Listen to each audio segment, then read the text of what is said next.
We are called to repair the breach, to tend the gardens of the earth.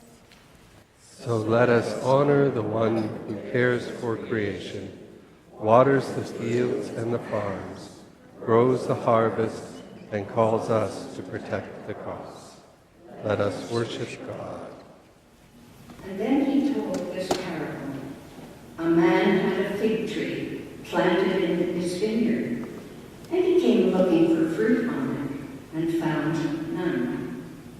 So he said to the gardener, "See here, for 3 years I have come looking for fruit on this fig tree, and still I find none. Cut it down. Why should it be wasting the soil?" He replied, "Sir, let it alone for 1 more year, until I dig around it and put manure on it. If it bears fruit next year, well and good. But if not, you can cut it down." May the Lord add his blessing to and our understanding of his word. And may we give him all praise and glory now and forever. Amen.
Thank you, Quaid, for that wonderful solo today.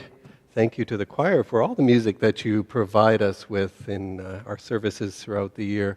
And thank you, Carol, for those extra long readings today. You were a real trooper. Thanks very much. Let's bow our heads in prayer. Now, Almighty God, as we come to meditate on your word, may all the thoughts and meditations of our hearts, and may my words be acceptable in your sight. Amen. Everyone who thirsts comes to the waters. Come to the waters. And you that have no money, come and buy and eat. Come buy wine and milk without money and without price. Why do you spend your money for that which is not bread, and your labor for that which does not satisfy? The words of Isaiah may sound wildly lavish. They may sound like foolishness to us. They may sound, and probably do sound, quite unbelievable. This abundance of God that Isaiah talks about. Come to the waters. You who have no money, come buy and eat. Come buy wine and milk without money and without price. Have you got enough? What is enough for you? Do others have more than you? Are you afraid that you're not getting your share, not getting what you deserve, not getting a return on your investment? Have you got enough? You know, we find it so hard to believe that this lavish abundance that Isaiah is talking about is possible. Why is it that we never seem to have enough in our world? You know, there's an idea going around in various disciplines, the myth of scarcity. You can find it in the writings of economists and sociologists and philosophers. And a lot of people seem to be suggesting that in this early part of the 21st century, this myth of scarcity has come to dominate our social and our personal lives. So what is it? What is it, this myth of scarcity? It's the idea, wrongly held idea, a myth, in other words, that there is not enough to go around. Economists talk about it in terms of resources, and it affects how we think about the world, the economy, politics, and ultimately it reflects on how we think about possibilities. But it can apply to other things too. The idea that there is actually more than enough for all, but that we act and live as if there is barely enough for just us, affects our lives. It has a power over us at this time in history. And why? Author Lynn Twist suggests that there are three things that keep this lie, this myth of scarcity alive. Number one, that there is not enough. That there is not enough, that there is never enough of whatever for everyone. It's a prevalent thought in our world today, isn't it? It's one that is constantly used by politicians of certain types and by business leaders of certain types to get us to vote for them. But it's not just about resources. This idea that there's not enough to go around infects our thinking about everything. Our culture is dominated by conversation, discussion, debate about the things of which we don't have enough. We don't have enough money. We don't have enough love. We don't have enough respect. We don't have enough hard work, etc., etc., etc. And if we had more, or if we had what we had at one time, wouldn't things be better? And so we keep trying to get more. We keep trying to get more money, more love, more respect, others to work harder. Twist says, in the mindset of scarcity, even too much is not enough. This idea of scarcity is at the heart of the consumerism that dominates our lives. It's at the heart of this belief that happiness lies in having more money, more friends, more gadgets, more fame, more power, more respect. We bury ourselves in our accumulated more of everything. But we find that even then, happiness has eluded us. That somehow we lack a deeper appreciation of what we actually have. And our perspective in a way becomes kind of shallow, doesn't it? It becomes more limited to those immediate thoughts of just our own self-interest. Because if I'm constantly worried about not having enough or that somebody has more, then all of a sudden my view becomes a whole lot narrower and a whole lot more self-interested. Another thing that keeps this alive is the belief that it's just the way it is, that it's impossible to change this reality, that this is the way we live now and there's nothing to be done about it as a society or as individuals, that there's no other way except to live by making sure that me and mine have ours. And if you have yours, that's okay, but if not, too bad. The myth of scarcity. Underneath all of it is this great fear that somehow we will be left out of things, that we will be left without enough money, without enough power, without enough love, without enough respect, without enough of the things that we need. And this can twist our perspective when we constantly see everything around us as a scarce commodity to be grasped. And so we abandon ourselves. We abandon ourselves to the fear and to the lie, and we buy into this idea of scarcity. Scarcity is a lie, says that author, Lynn Twist. Independent of any actual amount of resources, it is an unexamined and false system of assumptions, opinions, and beliefs from which we view the world as a place in which we are in constant danger of having our needs unmet. And that's it, isn't it? Somehow, my needs, your needs, won't be met. When we buy into the myth of scarcity, we abandon ourselves to fear, and we dwell in that fear that our needs will somehow be unmet. And that's just the way it is. So we keep trying to get more, and keep trying to get more, and keep trying to get more, until someday our needs are met, but of course they're never met. Walter Brueggemann, a contemporary theologian, says that creation is infused with the Creator's generosity, and that we can find practices, procedures, and institutions that will allow that generosity to work. What Brueggemann is saying is that there is nothing in the world that cannot be brought into abundance when we trust in God's resources rather than in ourselves. And yet we've got that myth, we've got that lie of scarcity constantly in the back of our heads, don't we? Yeah, we get it somehow, right?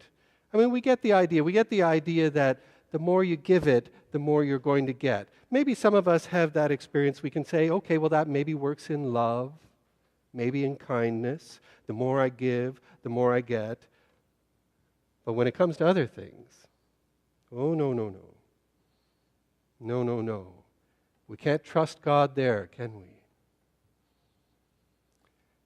To what will you abandon yourself? To God's generosity that bursts out all over creation, according to Isaiah, to God's abundance, or to the lie and the fear that comes with the myth of scarcity? Paul talks about the Israelites, people of faith, people much like us, people who in so many ways did all the right things. But you know, in a way, you can reduce their story to one thing. They were caught in that lie of scarcity. Because in many ways we can see the whole story of Israel as a push and pull between those two ideas, between that idea of scarcity and that idea of God's abundance. Where should we put our trust? Where should we put our faith? In the face of God's promises of abundance, they feared. They feared that they would not get what they needed. They feared that they would not get what they had to have: security, prosperity. And that led them into all kinds of actions that took them even further and further away from God. Paul writes, "For they drank from the same spiritual rock that followed them, and the rock was Christ.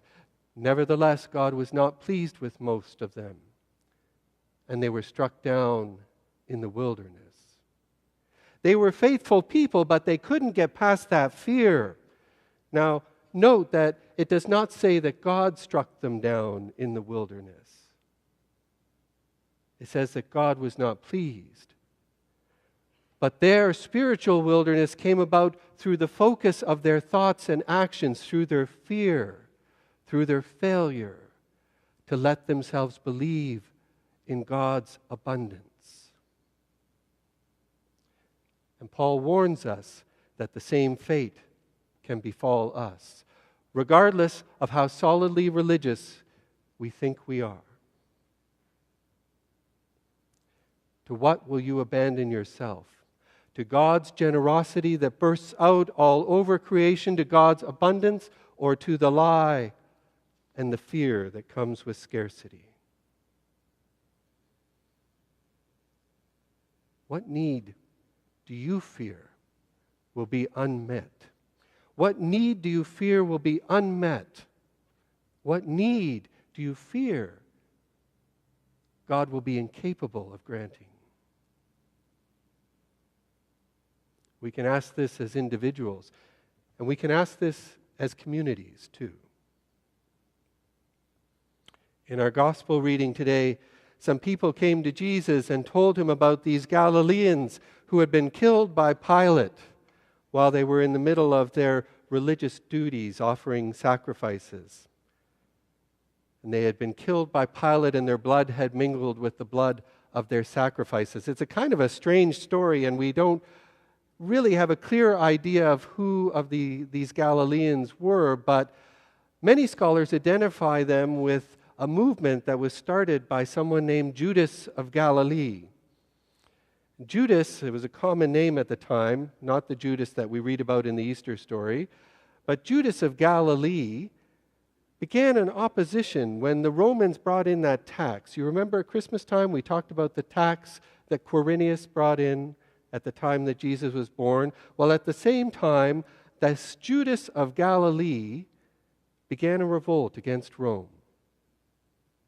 And even though that revolt had come to an end, many of his followers were still around, and many people were still inspired by his ideas, and probably many of the people who followed Jesus had been followers of Judas. Now, the interesting thing about Judas of Galilee and these Galileans was that for them, the question of taxes was not just paying out money to Rome, but a question of where they would put their trust. Judas of Galilee said that he would only recognize God's laws, not the laws of Rome, and that he would not pay the Roman taxes. Now, there were many in Israel, in Judea, who agreed with the tax, who put their hope, who put their trust in the security that was offered by Rome. See, there was a lot of fear, a lot of scarcity, a lot of thought that we're not going to get what we need, and maybe the best way to do it is to actually throw in with Rome. But Judas of Galilee said, no. We will only put our trust in God, and God will supply our needs and more.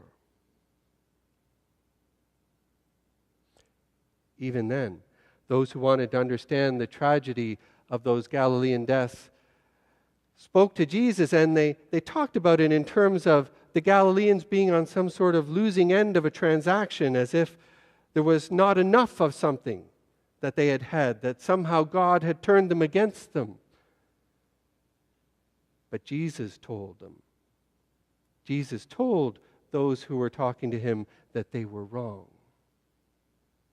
That there is an abundance that God has in the universe, and that nothing cannot be brought into abundance. A fig tree that appears dead, should it be abandoned to the fear that it will use up the soil and the nutrients and not produce? But even a fig tree that appears dead, says Jesus, can bear much fruit when it is abandoned to the work of the generous gardener, because there is nothing that cannot be brought into abundance by God. There is an abundance from God that we can only access when we give up the lie of scarcity, when we give up the fear that there will not be enough, that somehow our needs will not be met. There is an abundance from God that can only happen when we abandon ourselves to God's promise. And this is really fundamental to our spiritual life, because it touches on the most basic question, doesn't it? Do we really trust God, or do we really only trust ourselves? Is our fear greater than our faith? This is no small matter, as Paul says.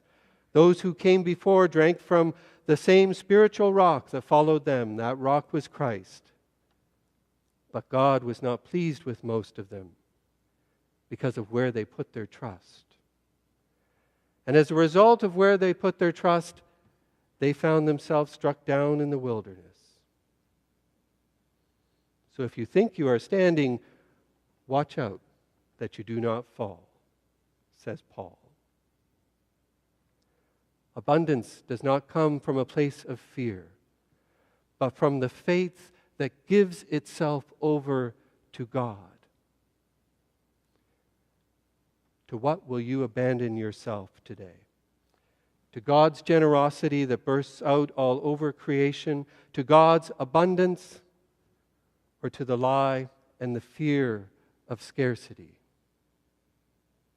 What need do you fear will be unmet? What need do you fear will be unmet? What is that need that you cannot give over to God? Isaiah sees a world of overflowing abundance that is not wishful thinking, but is the inheritance of real faith. Everyone who thirsts, come to the waters. And you that have no money, come and buy and eat. Come, buy wine and milk without money and without price. Oh, why do you spend your money for that which is not bread, and your labor for that which does not satisfy? There is nothing in this entire world, nothing in ourselves, nothing in our lives, nothing in our communal lives that cannot be brought back into abundance. And the only difference is our attitude towards God. Do we trust in God's resources, or do we trust in ourselves? I would like to ask Steve Krupitz from our trustees to come and share a few words with you.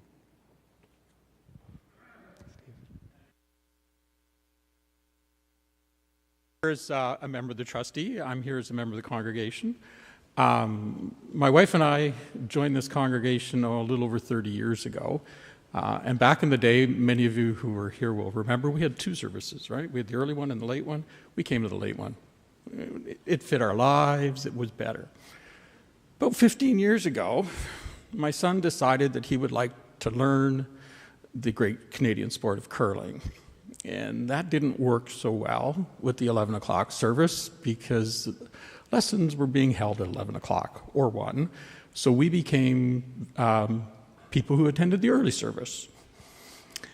The weekly scramble became a little bit more hectic, right? Making sure that everybody was fed and appropriately clothed and ready for church and out the door just became a little bit more hectic.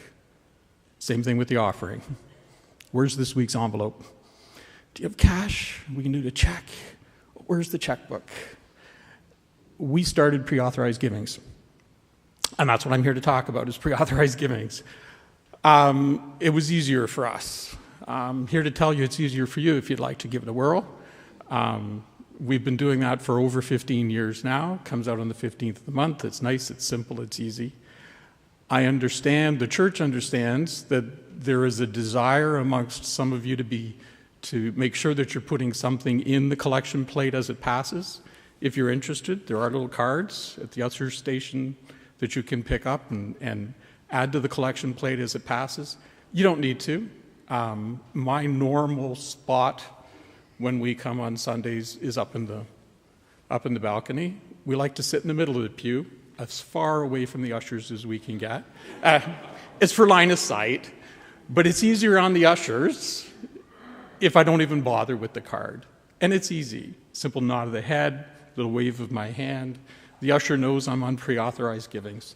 Pre-authorized remittances, as the church is calling it. There's a brochure in our program this week talking about it.